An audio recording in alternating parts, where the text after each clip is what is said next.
Welcome back to the Print 3D channel and another episode of the Random Print. On this episode of the Random Print, we're going to check out the MakerBot Gnome.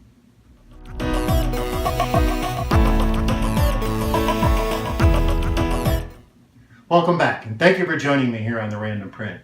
I know it's been some time since we posted any content, and that's because we did a significant software upgrade to our slicing software. We are now using Simplify 3D, the industry standard, and I couldn't be more excited to share the prints with everyone.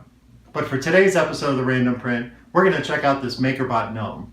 It's been posted up on Thingiverse for quite some time, and I like gnomes, so I thought this was a cool one to try out in Simplify 3D, and we are testing out some brand new filament here at the Print 3D channel, MatterHackers PRO PLA.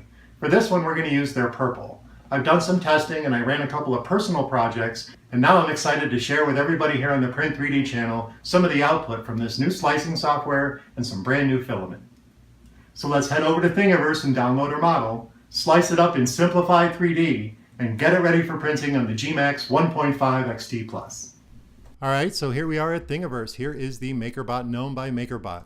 I'll put the link down in the description so you can download and print this yourself. It looks like a really cool model and I'm anxious to print it. So let's go ahead and download this thing, head over to Simplify 3D, and get it ready for printing on the gMax 1.5 XT+. Okay, so here we are in Simplify 3D. I've imported my printer model into the background so I can really see what my print volume is. And it's a really cool aspect of Simplify 3D that I really like. I won't go over how to use Simplify 3D. There's plenty of really good tutorials out there, and maybe in the future we'll publish our own. But for now, let's get the MakerBot Gnome onto the print bed. I'll drag it over from my desktop. It'll drop down onto the print bed. Now if you notice, he's laying on his side, so we're going to have to rotate him and get him centered up on the print bed. So let's do that. Double click on the model, and let's do -90 degrees in the X, and then we'll hit the center and arrange button to put him back up on the print bed. Now, I kind of want him to face the camera when I set up my time-lapse camera, so I'm going to rotate him a little bit. So let's go ahead and rotate in the Z about -60 degrees. Now, when I set up my time-lapse camera in this area, he'll be facing the camera, and that'll be really cool. Now that we have him on the print bed, let's go ahead and check out my process settings. First, we click on Edit Process Settings, and I've already got this set up, so I'll just go through my settings real quick here. Every printer is different, so the extruder settings should be different for your printer. On the layer height, we're going to use a 0.2 millimeters. We're also going to do 3 top layers and 4 bottom layers with 3 perimeter shells. I'm also going to put a skirt down so I can level out my print bed before printing. I like to do this all the time. The infill I'm using is 20%. I think that's good enough for this little guy, and it won't waste too much plastic. I'm not running any support for him because he doesn't appear to need it. My temperature for this print is 200 degrees. MatterHackers PRO PLA temperature range is 185 to 205, so I think this is a good temperature to work with. In my cooling, the first layer we're not going to run my fan at all, and on the third layer we're going to kick it up to 40%. I think that's a pretty good setting and won't cause any curling and still cool the model off properly. I'm also going to print this at a little bit slower than normal. I know the gMax can print faster than this, but I have a lot of detail on the model, so I want to make sure I pick it up. So we're going to go at 45 millimeters per second. So let's hit OK and hit the Prepare to Print button and slice it up.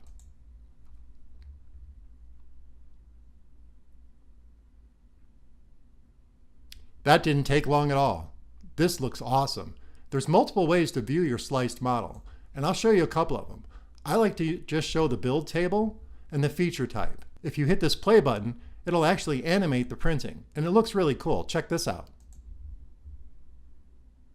As you can see, it shows every single part of the print as it prints, layer by layer. This is a really cool feature in Simplify 3D. And there's other ways to show how this prints too. You can also enact the tool head, which will show where your print head will be, and also enact travel moves, which shows where the print head will travel.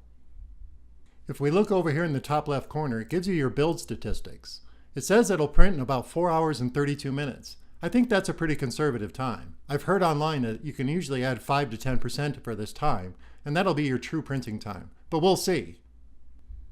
Now that we have it sliced up, let's save the tool path to disk, and we'll put it on our SD card, and head over to the gMax 1.5 XT Plus and get this printing. Alright, so I've got the SD card loaded up with the G code for the MakerBot Gnome. Let's go ahead and load up our MatterHackers PRO PLA in the color of purple and fire up the printer. I'll set up a time-lapse camera and I'll see you guys on the other side.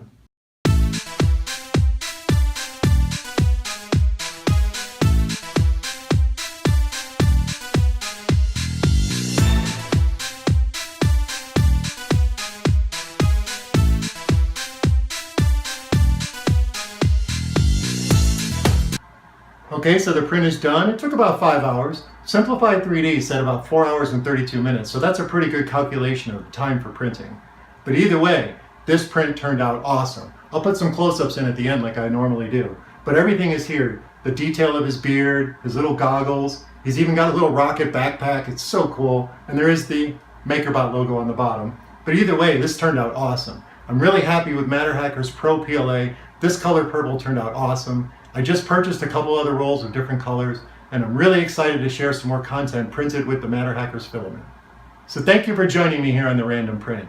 Please remember to subscribe to the channel if you haven't already, comment and like on those videos, and join me again in the very next episode of the Random Print. This turned out really cool. I can't wait to print this really big.